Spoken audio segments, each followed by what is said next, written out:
Well,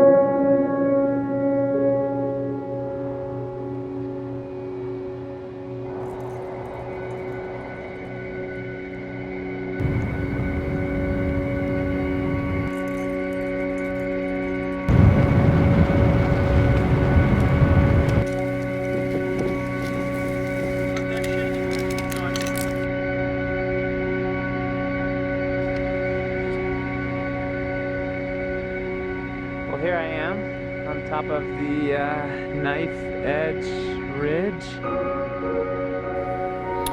For me, I really enjoy the type of alpine climbing that brings everything into play, where you're climbing steep rock and then you're moving into that steep ice and finishing up on long, slogging snow terrain. And for me, that's alpine climbing, trying to find a beautiful, difficult line up an interesting face, or is aesthetic, almost artistic to me, because it's sort of a physical expression of what you see. from the very beginning of what we as ambassadors look for in the climbing realm. This whole idea of the high alpine kit started to come into play. This idea that the kit can be broken apart and utilized for the different aspects of the climb, but it really is the whole kit that you can use from start to finish. The less we bring, the more quickly we can climb, so we need those few things to work perfectly. That's what we're working on, what we're always working on.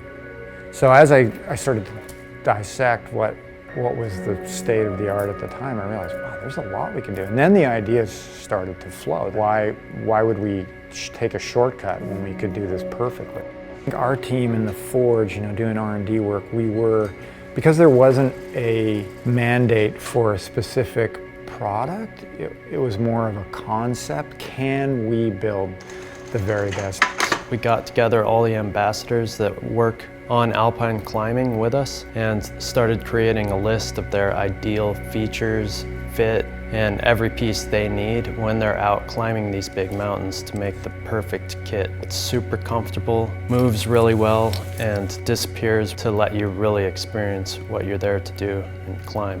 Because we have this facility which allows us to problem solve with your hands rather than in an abstract way, and you make these discoveries that you wouldn't otherwise make, and they start to build on each other, and all of a sudden you have something you're pretty excited about. You're like, wow, that's really cool. Nobody does it like that.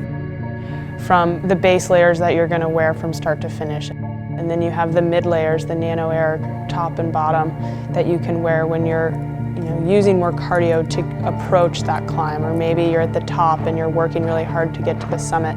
And then you have sort of the outer layers, the shell, the M10 jacket, and the galvanized pants that protect you during that climb from all the spin drift and the rock and the abrasion that you're hitting.